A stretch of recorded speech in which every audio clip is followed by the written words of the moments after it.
Hello, petite vidéo rapide. Je n'ai même pas enlevé mon manteau. En fait, ça fait plein de fois que j'ai des idées de trucs, de vidéos qui me passent dans la tête depuis ce matin et que ça me dit vas-y, pose-toi, fais-la. Donc genre là, je suis rentrée et je suis là. Donc, je vais te parler d'un truc dont je parle dans mes posts en ce moment. C'est ce que j'appelle le paradigme du couple thérapeutique. Parce que personnellement, je crois que c'est vraiment bien qu'on lâche ce truc. Qu'est-ce que j'appelle le paradigme du couple thérapeutique?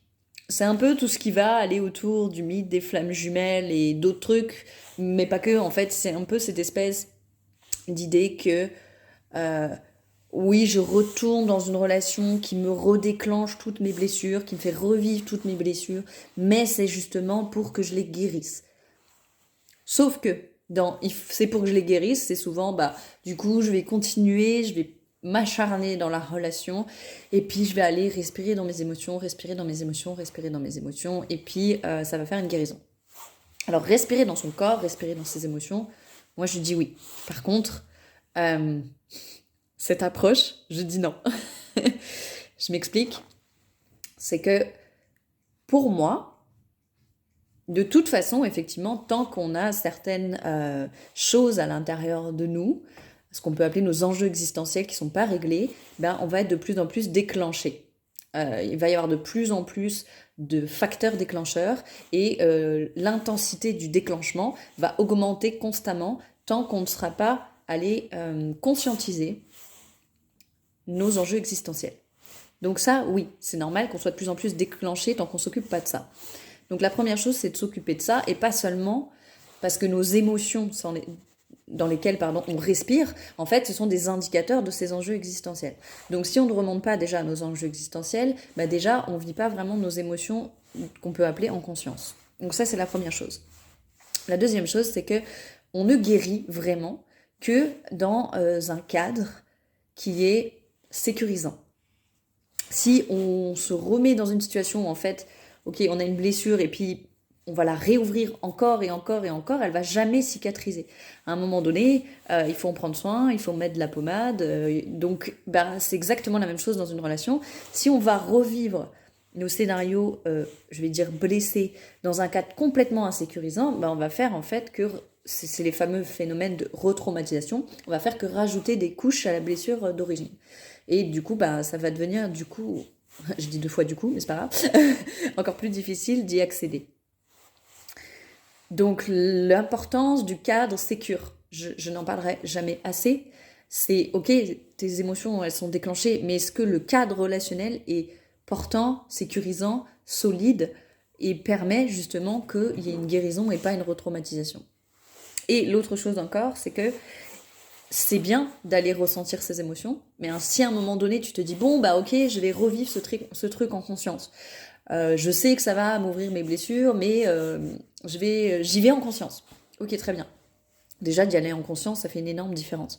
En général, quand tu vas vraiment en conscience, tu vas vite sentir le moment où, en fait, ça va devenir impérieux, a priori, d'avoir un comportement différent. Et c'est là où je veux en venir, c'est qu'à un moment donné, ça va supposer que tu aies des comportements différents. Pas seulement que tu ailles libérer tes émotions, que tu fasses des soins énergétiques, des libérations de je ne sais trop quoi. À un moment donné, il va falloir que tu agisses différemment.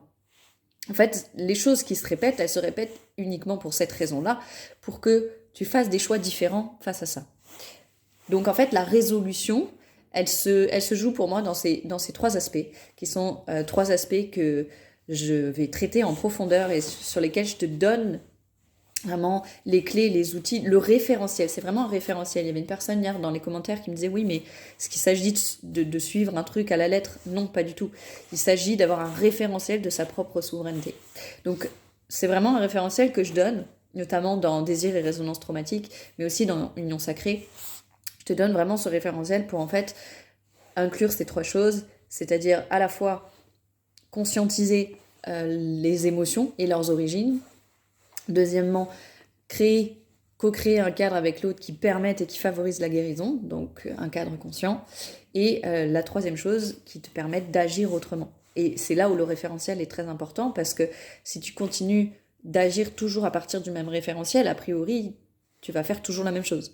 Et j'adore cette phrase d'Einstein qui dit « Il n'y a que les fous qui font la même chose et qui s'attendent à des résultats différents ». Et en relation, il n'y a rien qui soit plus vrai que ça. Je veux dire, le nombre de gens qui croient qu'ils vont changer des choses dans leur relation parce qu'ils ont fait de la thérapie, qu'ils ont compris des choses sur eux, qu'ils sont allés guérir leur enfant intérieur, je ne sais quoi, mais qui continuent de faire exactement les mêmes choix quand ils entrent en relation et au quotidien dans leur relation, à un moment donné, ça fonctionne pas. Et pourquoi on préférerait se dire que c'est cool, je fais ci, je fais ça, et puis ça va résoudre tout? Parce qu'en fait, ça demande du courage. Ça demande de poser des choix, des actes qui vont nous sortir de notre référentiel habituel, qui vont nous sortir de notre paradigme habituel.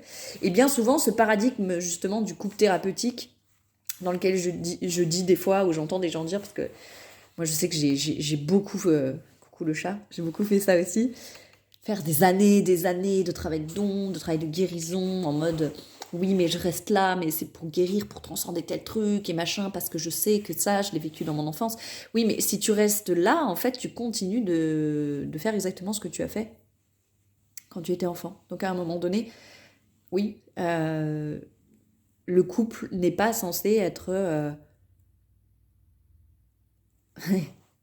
notre thérapeute, notre thérapie. Voilà, c'est ça. Enfin, ça peut jusqu'à un certain point. Mais je pense qu'il y a un moment donné où, en tout cas pour ma part, où je me suis dit, mais en fait, non, c'est pas ça. C'est pas ça le délire. On n'est pas là pour se faire chier.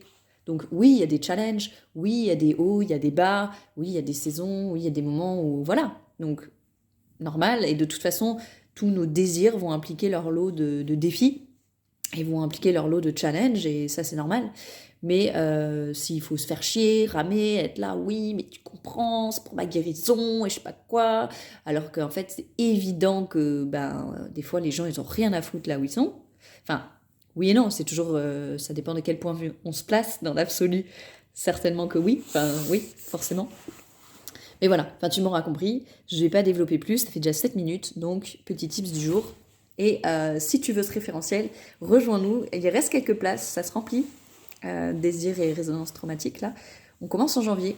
Et donc, effectivement, je te donne ces trois clés qui sont pour moi fondamentales.